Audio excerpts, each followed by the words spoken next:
Continuando con la saga de personajes nefastos y teniendo en cuenta que estamos hablando de acontecimientos de la Segunda Guerra Mundial, como el video anterior donde hablamos del infame campo de concentración de Auschwitz, que les dejo la recomendación al final del video así pueden verlo. Hoy hablaremos de un personaje verdaderamente despreciable, el Dr. Joseph Mengele. Sí, era doctor. Parece ser, como dijo el personaje de Sheldon Cooper en la serie The Big Bang Theory, es preocupante como la mayoría de los villanos de los cómics tienen doctorados. Sin embargo, este personaje no nos causará ninguna simpatía.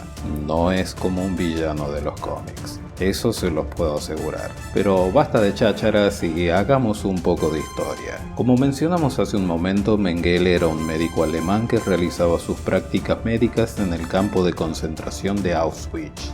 Y aprovechando la vulnerabilidad de las víctimas allí aprisionadas, las usaba para sus despreciables experimentos, los cuales en la mayoría de los casos eran innombrables, y se tienen comprobados los deplorables usos que este ser sádico hizo con los prisioneros del campo. Por ejemplo, se cuenta que estaba obsesionado con la herencia genética de las enfermedades y malformaciones físicas. Por eso, cuando al campo llevaban personas como estas, personas que tenían estas características, él se las apartaba y las llevaba a su laboratorio como si de conejillos de India se tratara, donde una vez allí, estas pobres personas quedaban en manos de un individuo insensible y cruel que los haría pasar por los más indignos experimentos.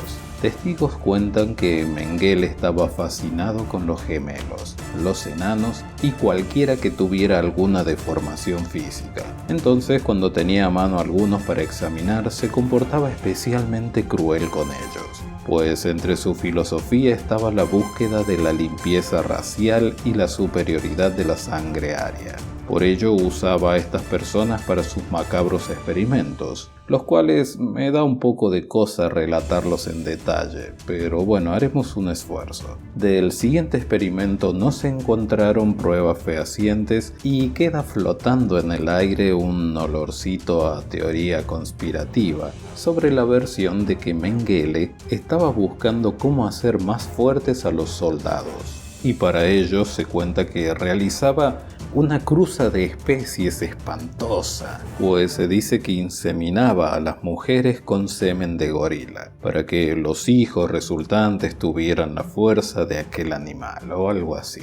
Sin embargo, como dije antes, no existen certezas de que esta versión sea real. De lo que sí tenemos certezas por el testimonio de sobrevivientes es que le gustaba experimentar con los niños. Les inyectaba en los ojos líquidos de colores para ver si lograba cambiarles el color de los ojos. Y luego de que se divertía un rato, este infeliz les sacaba los ojos a aquellos niños. Todo esto sin anestesia. Sí, ya sé cómo suena. Suena vomitivo y despreciable.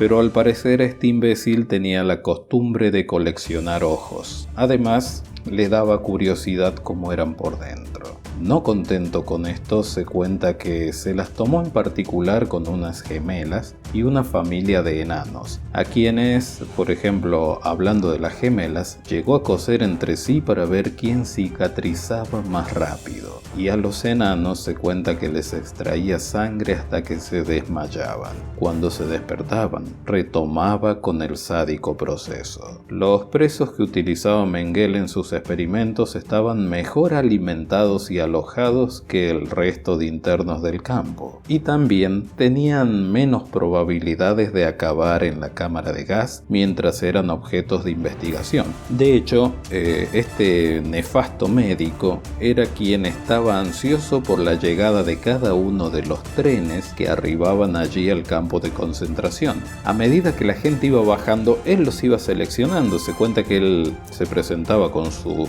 delantal blanco y pulcro, con unos guantes largos, también blancos, y que tenía, al parecer, como una varilla o una vara larga y fina, con la cual él iba seleccionando, como si de animalito se tratara, a la pobre gente que tenía la desgracia de caer en sus sádicas manos, que básicamente eran todos los que caían a aquel campo. Él los seleccionaba y los que no le servían para sus experimentos los enviaba directamente a la cámara de gas. Pero para que ustedes se den cuenta de la enfermedad mental de este tipo, se cuenta que el médico creó una guardería con zona de juegos para los niños con los que realizaba sus experimentos, en especial para todos los menores de 6 años de la etnia gitana. Y se cuenta que a estas personas le daban mejores condiciones de vida que al resto de los presos del campo de concentración. Cuando visitaba a los niños, él mismo se presentaba como el tío Mengele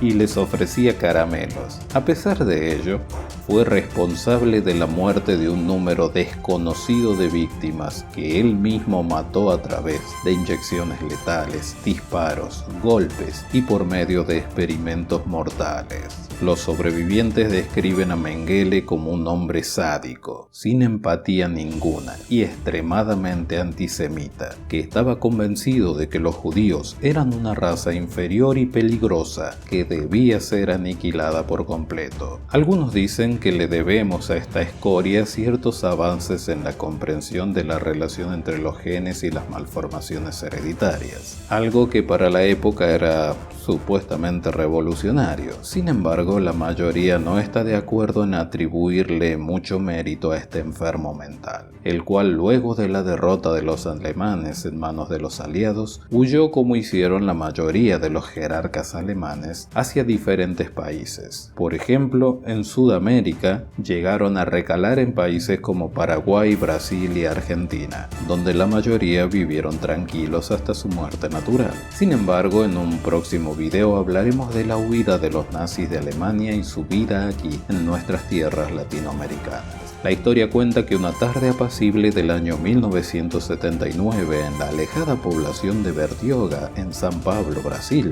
apareció en la playa como si el mar lo hubiera escupido el cuerpo de un hombre mayor. Luego de las tareas de rigor burocrático se llevaron el cadáver del extraño a la morgue, donde le realizaron la autopsia, el certificado de defunción, la identificación del cuerpo y posteriormente el entierro. Según transcribió el médico, el hombre que estaba sin vida en la morgue del hospital tenía 54 años y se llamaba Wolfgang Gerard. Parecía mucho más viejo, según testigos oculares. Tal vez por eso, por su mal estado físico para la edad consignada, pareció natural que la muerte se hubiera originado, por ejemplo, en un ataque al corazón que le sobrevino mientras nadaba en las aguas frías. Pero no se había ahogado. No tenía ninguno de los signos de los que son derrotados por el mar. Tuvieron que pasar más de 6 años para que se supiera la verdad. Quien murió en ese atardecer paulista no se trataba de Wolfgang, ni era mecánico como dijeron sus amigos. El muerto tenía 68 años y era uno de los criminales nazis más buscados de la última década. Al parecer, este sujeto era el mismísimo Joseph Mengele, que probablemente fue asesinado por algún cazador de nazis o algo así, pero se descartan la muerte natural o el ahogamiento, según esta autopsia. Pero como pasa en la mayoría de estos temas, aún resuena con fuerza la versión de que este cuerpo ni siquiera correspondía al nefasto médico nazi, sino que fue una triquiñuela para despistar a quienes estaban tras su captura, pues se cree que murió en su Alemania natal o por lo menos que sigue vivo aún en algún lugar de los Alpes. Sea como fuera, solo nos queda repudiar a semejante bestia, con el perdón de las bestias, que por diversión o una supuesta chabacana ciencia que practicaba, quería ir en busca de la raza superior, experimentando con vidas humanas. Esta fue la historia del auténtico Doctor Muerte, Joseph Mengele.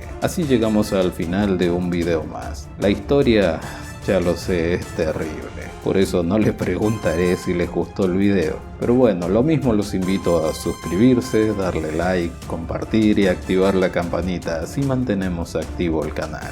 Sígueme en el Instagram, que se los dejaré en la descripción. Sin más, me despido hasta el próximo video. Muchas gracias.